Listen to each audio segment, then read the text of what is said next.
आज Doubtnut app download करें। Doubtnut पर अपने सभी गणित, रसायन विज्ञान, भौतिक विज्ञान और जीव विज्ञान के डाउट्स का करो सफाया। बस प्रश्न की फोटो खींचो, एक ही प्रश्न को क्रॉप करो और तुरंत वीडियो सोल्यूशन पाओ। अभी डाउनलोड करें। नमस्कार दोस्तों, हमारा आज का प्रश्न है वाष्पोत्सर्जन से आप क्या समझते हैं? इसके प्रमुख कारक कौन कौन से हैं? इसके प्रमुख प्रभावी कारकों का उल्लेख कीजिए। तो हमें प्रश्न में पूछा गया है कि वाष्पोत्सर्जन क्या होता है तथा इसके कारक क्या क्या होते हैं और कारकों का उल्लेख भी करना है, प्रभावी कारकों का। तो सर्वप्रथम हम देखते हैं कि वाष्पोत्सर्जन होता क्या है।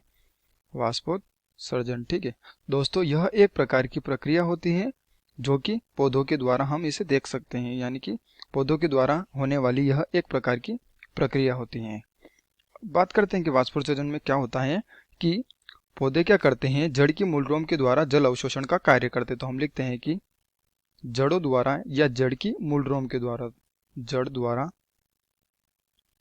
जल जो होता है वह मृदा से अवशोषित किया जाता है, यानी कि जड़ द्वारा जल अवशोषण, ठीक है। उसके बाद क्या होता है कि जल का संचय होता है, ठीक है। जल के संचय होने के बाद जो अनावश्यक जल होता है, उस अनावश्यक जल को, किसको? अनावश्यक जल, दोस्तों ऐसा जल जिसकी जरूरत नहीं होती है हरे पादप को। तो इस प्रकार के जल को पौधे क्या करते हैं, पत्ती के द्वारा उस जल को बाहर निकालने का कार्य करती हैं। उस जल को बाहर निकालती हैं जल वाष्प के रूप में, ठीक है। तो हमने देखा कि जड़ क्या करती हैं, जड़ की मूलरोम के द्वारा जल अवशोषण का कार्य करती हैं। कहाँ से करती हैं? मृदा से, ठीक है। तो मृदा से जल अवशोषण का कार्य करती हैं और अगर अधिक जल का अवशोषण कर लेती हैं तो अनावश्यक जल को पौधे क्या करते हैं कि पत्ती के द्वारा, किसके द्वारा? पत्ती द्वारा। जब पत्ती के अंदर रंध्र होते हैं, वह रंध्र जैसे ही खुलते हैं तो जो जल होता है वह जल वाष्प के रूप में वातावरण में विसरित हो जाता है, वातावरण में प्रवाहित हो जाता है, ठीक है। तो इस प्रकार से जो जल की हानि होती है वह वाष्पोत्सर्जन कहलाती है। तो हम लिखते हैं कि इसमें क्या होता है, इसमें जल की हानि होती है। अब देखते हैं कि इसके क्या क्या कारक हो सकते हैं। तो दोस्तों कई प्रकार के कारक हो सकते हैं, जैसे कि उदाहरण के लिए हम मान लेते हैं कि तापमान, ठीक है। इसके अतिरिक्त और क्या कारक हो सकते हैं? सूर्य का प्रकाश, और अगर हम देखें तो आर्द्रता, और इसके अतिरिक्त एक और कारक अगर हम देखें तो वह है वायु, ठीक है। अब देखते हैं कि इसको प्रभावित करने वाले कारक कौन कौन से होते हैं। दोस्तों यह जितने भी कारक हैं, यह सभी कारक इसको प्रभावित करने का कार्य करते हैं। तो हम सर्वप्रथम लिखते हैं कि प्रभावित करने वाला कारक जो कि हमने लिख रखा है तापमान, ठीक है, यानी कि टेम्परेचर। दोस्तों अगर वायुमंडल का टेम्परेचर अधिक होगा, यानी कि तापमान जब अधिक होगा, तो वाष्पोत्सर्जन की क्रिया भी अधिक होगी, क्योंकि यह क्रिया किस में होती है? यह क्रिया सूर्य के प्रकाश के अंतर्गत होती है, सूर्य के प्रकाश में होती है। और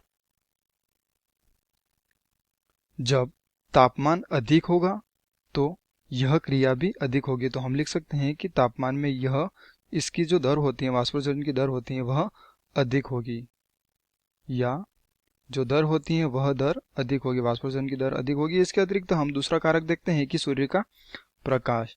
जितना ज़्यादा सूर्य का प्रकाश होगा दोस्तों, तो उतना ही ज़्यादा पौधे क्या करेंगे कि वाष्पोत्सर्जन की क्रिया ज़्यादा करेंगे, क्योंकि यह प्रकाश की उपस्थिति में क्या करते हैं कि वाष्पोत्सर्जन की क्रिया करते हैं। अगर प्रकाश अधिक होगा तो यह क्या करेंगे, जड़ों की मूलरोम के द्वारा और जल का अवशोषण करेगी, और अगर वो ज़्यादा जल का अवशोषण करेगी तो वाष्पोत्सर्जन की क्रिया भी अधिक होगी। तो हम लिख सकते हैं कि प्रकाश से अधिक दर होगी, या प्रकाश के कारण जो वाष्पोत्सर्जन की क्रिया होगी वह दर अधिक होगी, यानी कि प्रकाश पड़ेगा तो दर भी बढ़ेगी वाष्पोत्सर्जन की। अब बात करते हैं कि आर्द्रता की, ठीक है।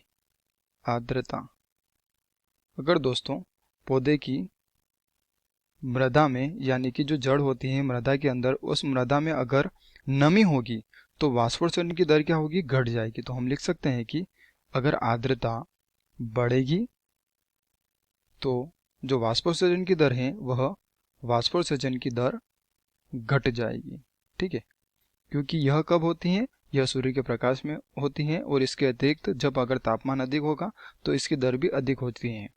तो शाम के समय क्या होता है कि जो वाष्पोत्सर्जन की क्रिया होती है वह कम हो जाती है, क्योंकि उस टाइम पे सूर्य का प्रकाश कम होता है, तापमान भी कम होता है, जिसके कारण वाष्पोजन की क्रिया कम हो जाती है। अब बात करते हैं कि एक और वायु कारक, ठीक है।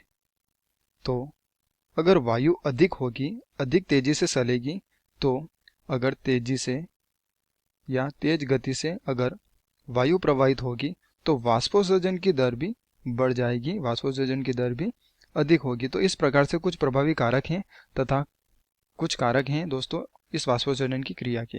तो धन्यवाद दोस्तों, आशा करता हूँ आपको ये उत्तर जरूर समझ में आया होगा। कक्षा 6 से 12वीं से लेकर नीट, IIT, JEE वो एडवांस के लेवल तक 1 करोड़ से ज्यादा छात्रों का भरोसा। आज ही डाउनलोड करें डाउटनेट ऐप या व्हाट्सएप करें अपने सारे डाउट्स 8400 400 400 पर।